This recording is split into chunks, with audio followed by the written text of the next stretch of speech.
It has started. This is overreach. They want to take our meat away. In Melbourne, Australia, the Yarra City Council is trying to get residents to cut out meat. Let's watch. Local government is a pretty simple thing. Rates, roads and rubbish. Local residents pay their rates and in return, local governments ensure potholes are filled, bins are emptied and nature strips are mowed. That's right. I pay my rates. You make sure the services of the local area are done. Now, just for international audiences, local council in Australia is like there's basically three tiers of government, right? So there's the federal government, there's the state government, and then there's local government, which is the council.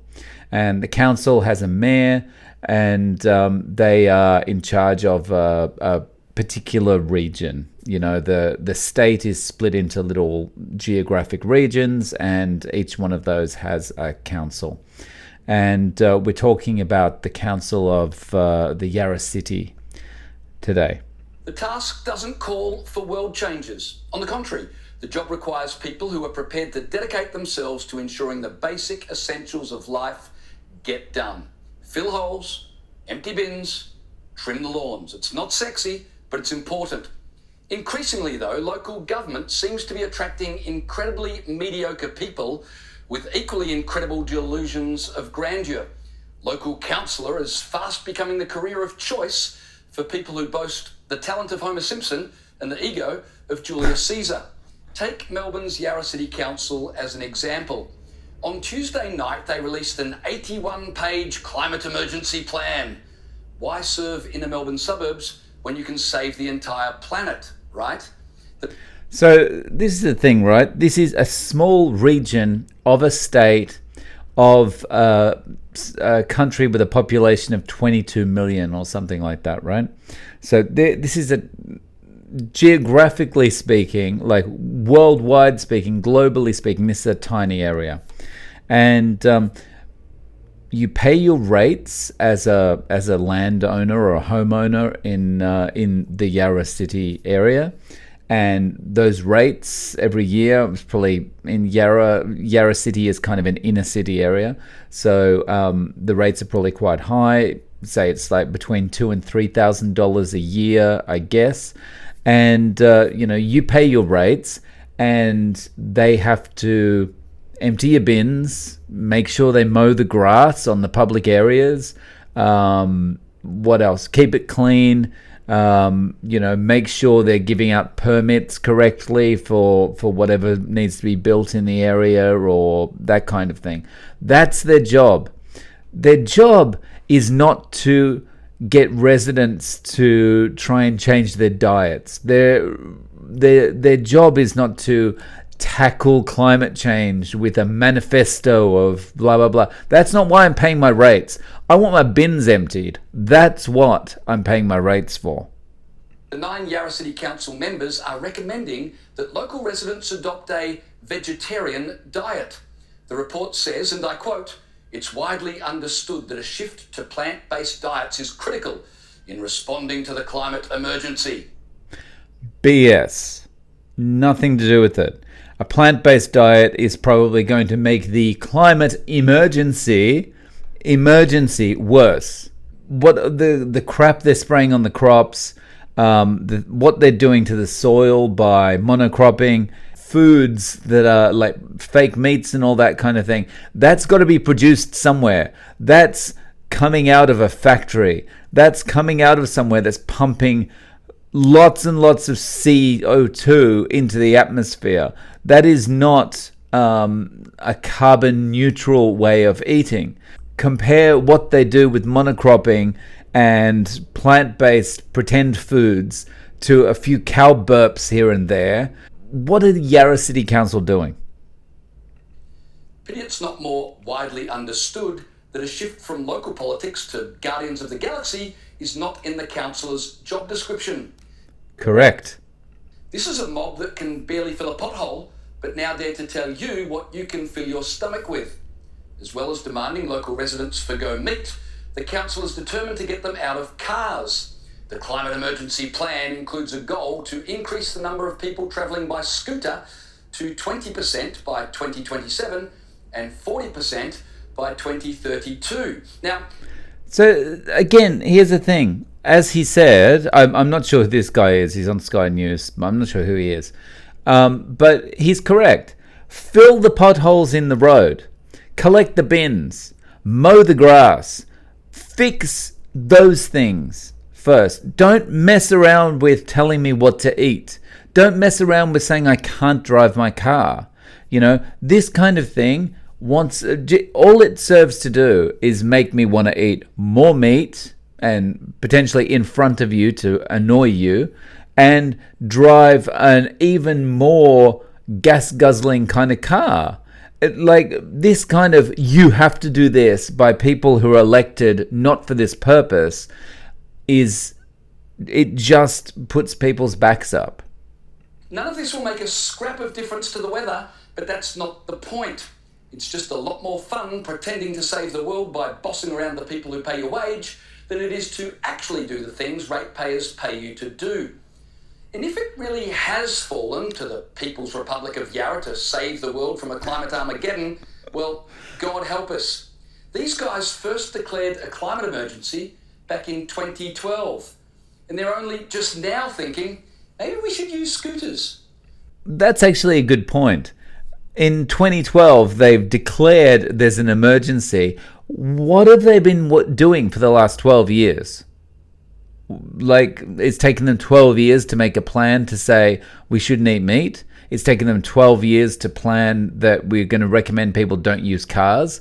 Like, what's the point? Like, this is just jobs for people that don't have anything to do in their lives, They're tackling the climate emergency with the same urgency they empty bins, which is to say, not much at all.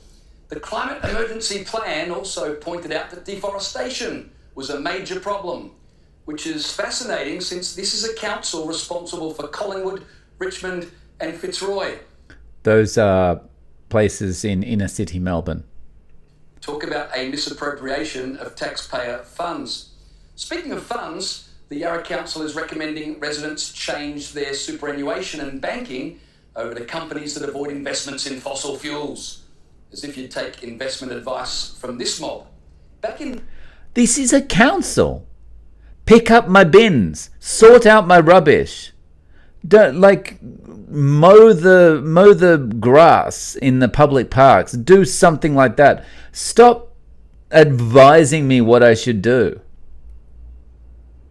But we'll find out in a moment why this council is like this. March last year, the city's council members required security guards to protect them from outraged residents who were furious at being slugged with a bin tax. The council's chief executive, Sue Wilkinson... A bin tax. The council put a tax on bins. We'll have to find out what that is. ...said the bin levy was required to secure the council's long-term financial sustainability. Yeah, because you're all messing around, wasting money and time writing up 81-page manifestos about how people should not be eating meat. Cut that crap out and you'll have lots of money, right? Cut your staff down by half, or cut the councillors down by half. You probably don't need that many people. And you're not going to need all this extra money coming in from taxing rubbish bins. Now, you, like the good people of Yarra, might have imagined that rates would cover essentials like the removal of rubbish. Well, see, they used to, but these days one's rates are more likely to cover the woke adventures of activist councillors. These climate emergency plans don't just pay for themselves, And last week, the Green Wokarati occupying City Hall formed a Rainbow Advisory Committee that determined the LGBTQ pride flag flown atop the city's administration building was insufficiently inclusive. So, along with the original pride flag, council members decided to hoist the Philadelphia pride flag, the Pride Progress flag, and the intersex inclusive pride flag. But of course, that raises the question, how to afford all these extra flags and poles? So here's the thing as well. Like, I'm not going to get into a transgender debate and all this kind of thing. But here's the thing, right? This is all just a waste of money and time. And it's just virtue signaling, right? Where's my flag? Huh? Where's my red-headed old guy flag? You know, like what where is? It's just ridiculous. It's just virtue signaling, and it's just wasting money, and then they turn around and tax the residents more money because they've got to make up a shortfall somehow. It's just ridiculous. Okay, so the first thing I wanted to show you is about this bin tax. Melbourne residents slapped with infuriating bin tax in cost of living blow. So the city of Yarra in Melbourne charges residents an extra $115 on top of their council rates for the privilege of collecting curbside rubbish bins. So as the guy in the news report said before, that used to be part of your rates. You paid your rates, whether it's $1,000, $2,000, $3,000 a year based on the value of your property. You paid that to the council, and included in that was the curbside pickup of your rubbish. Not anymore. That's now an extra because they need money. If they stop doing stupid things and wasting time and money, they wouldn't need to tax residents. But we've got to save the world from the cows. We've got to save the world from these meat eaters. Okay, and this is Yarra City Council's website. And let's meet the mayor of, I can't say that word very well, mayor of Yarra City Council. So his name is Edward Crossland. And let's read about him. Edward Crossland is a town planning, transport, and urban design professional with over a decade of experience in local and state government. All right, that means he basically hasn't worked for over a decade if he's been in local and state government, right? Edward is currently the mayor of Yarra. Edward has a keen interest in creative arts and is a proud troupe member of a local dance phenomenon, Body Electric. He has previously studied and worked in creative industries. Where's the actual kind of operational experience? Where is the experience about how to manage things in here? They want people to go vegetarian. And for me, that's not what the council should be doing.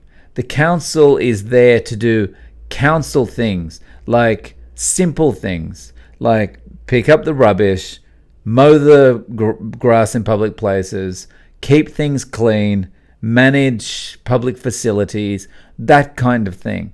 They're not there to be telling me, to take money off me and then say, don't do this, don't do this, don't do this. And I mean, governments of all levels kind of irritate me that way, as how, you know, it's, okay, we'll take your money, we'll take your rates, we'll take your taxes, we'll take this, we'll take that. Now we're going to tell you what you can't do. And that really rubs me up the wrong way. So this is just an update about one city council in Melbourne, Australia. And I think this is kind of where a lot of cities are going.